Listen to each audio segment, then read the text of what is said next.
Halo pemirsa GPR TV, dari Sabang sampai Maroke, dari Miangas hingga Pulau Rote. Bertemu lagi bersama saya Mona Azari Nisak dalam Kominfo Newsroom. Halo pemirsa GPR TV, dari Sabang sampai Maroke.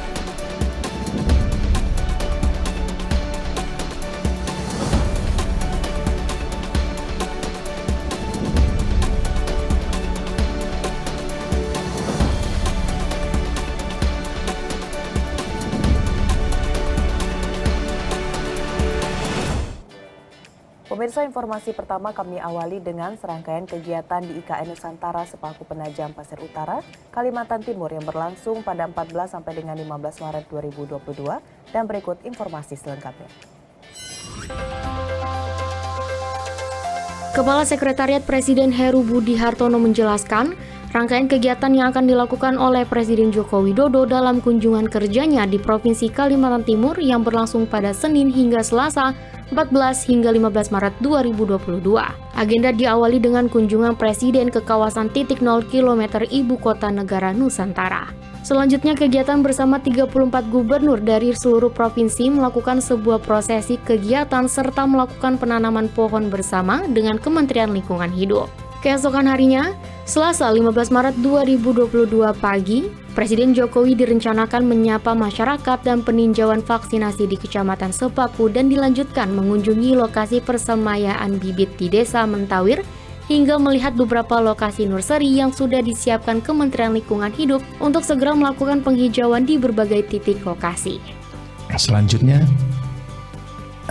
setelah itu ada kegiatan penanaman pohon di mana kami dari Sekretariat Presiden bersama dengan Kementerian PU, Kementerian Lingkungan Hidup mempersiapkan pohon-pohon yang akan ditanam oleh seluruh gubernur bersama Bapak Presiden. Di hari Selasanya, beliau akan meninjau, tentunya menginap di lokasi IKN bersama unsur masyarakat, ada beberapa tokoh yang diundang dan Gubernur Kalimantan Timur, dan tidak lupa tentunya Pak Pangdam, Pak Kapolda juga akan mendampingi beliau. Dan di hari kedua itu Bapak Presiden akan melihat beberapa lokasi, antara lain lokasi nursery yang sudah dipersiapkan oleh Kementerian Lingkungan Hidup untuk segera melakukan penghijauan dan penanaman pohon di berbagai titik lokasi.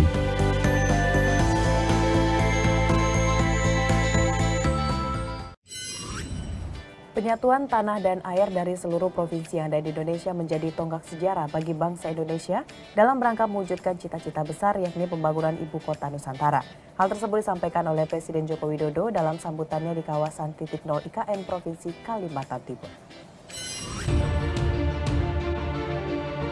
Presiden Joko Widodo didampingi Ibu Iriana serta beberapa menteri seperti Menteri BUMN, Menteri PUPR, Menteri PPN, Kepala Bappenas, Menteri Investasi, Sekretaris Kabinet, dan Kepala dan Wakil Kepala Otorita IKN Nusantara serta Ketua MPR RI menghadiri kegiatan yang diadakan di titik 0 km Nusantara. Sesuai agenda, pada hari ini dilaksanakan prosesi penyatuan tanah dan air di IKN Nusantara yang telah dibawa oleh seluruh gubernur di Indonesia. Air dan tanah tersebut diserahkan kepada Presiden Republik Indonesia dan akan dituangkan langsung ke dalam bejana Nusantara.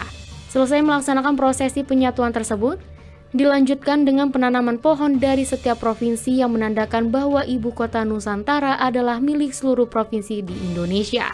Presiden Joko Widodo juga menyampaikan ucapan terima kasih kepada seluruh pihak yang telah bekerja keras untuk menyukseskan seluruh kegiatan untuk membangun IKN Nusantara. Pada hari ini, Senin 14 Maret tahun 2022, kita hadir bersama-sama di sini dalam rangka sebuah cita-cita besar dan pekerjaan besar yang akan kita segera mulai, yaitu pembangunan Ibu Kota Nusantara. Pemirsa, pemerintah melalui Kementerian Kominfo terus berupaya mempercepat pembangunan infrastruktur digital di Indonesia. Salah satunya melalui proyek satelit Satria 1. Dalam konferensi pers, juru bicara Kominfo mengatakan pemerintah juga telah mendapatkan dukungan investasi digital dari Prancis senilai 1,4 miliar US dollar. Dalam lawatan ke Eropa beberapa waktu lalu, Menteri Komunikasi dan Informatika Johnny G. Plate meninjau progres pembangunan satelit Satria 1 yang sudah mencapai 70% di Cannes, Prancis. Saat ini progres pembangunan satelit Satria 1 telah mencapai hampir 70% dan diharapkan dapat diluncurkan ke orbit sesuai jadwal yang telah disepakati bersama, yaitu pada bulan Juni tahun 2023 dan mulai beroperasi komersial pada kuartal 4 tahun 2023. Sementara pada rapat agenda kedua, Menkominfo bersama CEO Thales International dan Menteri Keuangan dan CEO BPI membahas rencana tambahan investasi di bidang digital oleh pemerintah Prancis di Indonesia. Dari pertemuan itu, juru bicara Kemenkominfo, Dedi Permadi mengatakan, Menteri Johnny berhasil memperoleh komitmen pembiayaan sebesar 1,4 miliar US dollar atau setara 20 triliun rupiah. Yang dibicarakan di situ adalah 1. Pembiayaan atas pembangunan high throughput satellite Satria 2A sebesar 150 gigabits per second yang diproduksi oleh Thales Alenia Space dengan nilai sekitar 600 juta dolar Amerika Serikat. Yang kedua, pembangunan Digital Broadcasting Indonesia untuk TVRI sebesar hampir 400 juta dolar Amerika Serikat. Serta rencana pembangunan Pusat Data Nasional atau Government Cloud kedua pemerintah Indonesia, jadi PDN yang kedua ya. Pemerintah Indonesia yang akan dibiayai oleh pemerintah Prancis dengan nilai sebesar 400 juta dolar Amerika Serikat. Pemirsa, selain pemerintah Prancis, Kementerian Kominfo juga mengumumkan mendapatkan investasi senilai 12 triliun dari pemerintah Inggris. Investasi tersebut akan digunakan untuk pengembangan infrastruktur dan teknologi digital yang lebih maksimal.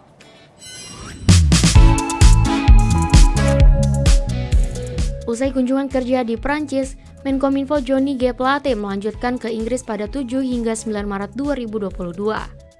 Dalam pertemuan itu, Menteri Johnny membahas dukungan pemerintah Inggris dalam pembangunan teknologi twin satelit, pembangunan infrastruktur dan teknologi digital di Indonesia. Adapun bentuk komitmen dukungan pemerintah Inggris untuk Indonesia sebesar 650 juta pound sterling atau setara 12 triliun rupiah. Nilai proyek sebesar 650 juta pound sterling atau sebesar 12 triliun rupiah. Mewakili Kementerian Kominfo, juru bicara Dedi Permadi mengatakan, pendanaan tersebut berkontribusi positif untuk transformasi digital di Indonesia dan mewujudkan ketangguhan Indonesia dalam digitalisasi. Dukungan ini tentu akan memberikan kontribusi bagi geliat pengembangan sektor digital nasional, terutama di tengah tren utilisasi dan inovasi teknologi digital yang makin meningkat.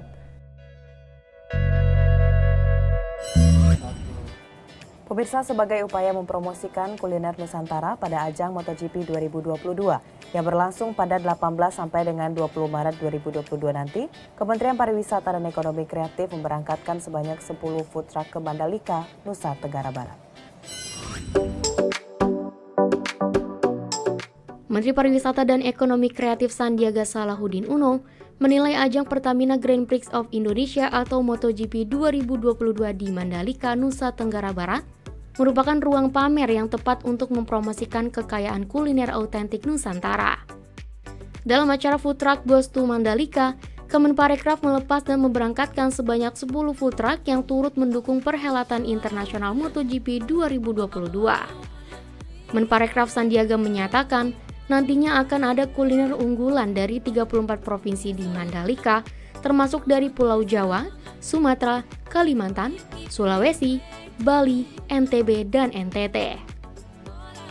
Digelarnya event ini merupakan bagian dari program Spice Up the World karena pemerintah ingin menjadikan Indonesia sebagai salah satu destinasi gastronomi unggulan melalui produk-produk kuliner, serta diharapkan mampu memulihkan perekonomian masyarakat serta memperkenalkan food truck kepada masyarakat luas. Hati-hati di jalan dan bangkitkan ekonomi kita, buka peluang untuk para UMKM, binaan dari beberapa pihak termasuk dari Bango, dan sukses untuk tentunya Mandalika Race, dan kita harapkan produk-produk kuliner kita bisa dirasakan bagi para pengunjung nanti dari MotoGP. Hati-hati di jalan, stay safe. Pemirsa, dalam rangka mencegah stunting yang ditujukan kepada calon pengantin, Badan Kependudukan dan Keluarga Berencana Nasional dan Kementerian Agama mewajibkan calon pasangan pengantin untuk melakukan pemeriksaan kesehatan 3 bulan sebelum pernikahan. Badan Kependudukan dan Keluarga Berencana Nasional memantapkan program wajib pendampingan, konseling, dan pemeriksaan kesehatan yang dilakukan mulai 3 bulan sebelum menikah. Tes kesehatan antara lain adalah pengecekan tinggi badan, berat badan, lingkar lengan atas, dan kadar HB darah. BKKBN menilai tingginya angka anemia dan kurang gizi pada remaja putri sebelum menikah sehingga pada saat hamil menghasilkan anak stunting. Terdapat remaja putri usia 15 hingga 19 tahun dengan kondisi beresiko kurang energi kronik sebesar 36,3%. Wanita usia subur 15 hingga 49 tahun dengan risiko kurang energi kronik masih 33,5% dan mengalami anemia sebesar 37,1%. Untuk keberhasilan program tersebut diperlukan langkah sinkronasi dan kegiatan percepatan penurunan stunting antara BKKBN, Kemenkes, Kemenak untuk mencapai target nasional prevalensi stunting sebesar 14% pada tahun 2024. Remaja putri yang anemi 37%. Kalau diperiksa 3 bulan sebelum nikah, maka kemudian waktu 3 bulan ini bisa untuk mengkoreksi aneminya. Mohon izin Pak Menteri, kalau kita mau minum tablet tambah darah, itu butuh waktu 3 bulan kurang lebih untuk menaikkan HB-nya. Kemudian perempuan-perempuan yang lingkar lengan atasnya kurang dari 23,5 cm, boleh menikah, tetapi kalau hamil tentunya harus dinaikkan dulu, biar dia gizinya terpenuhi dulu, supaya anak yang dikandungnya nanti kemudian menjadi tidak stunting. Dan kemudian satu lagi, ukuran tinggi badan, berat badan, itu memang kita lihat dia termasuk yang undernutrition atau tidak, itu kita lihat 3 bulan sebelum nikah. Pemirsa, setelah jeda kami akan kembali dengan berbagai informasi lainnya. Tetaplah bersama Kobe Info Newsroom.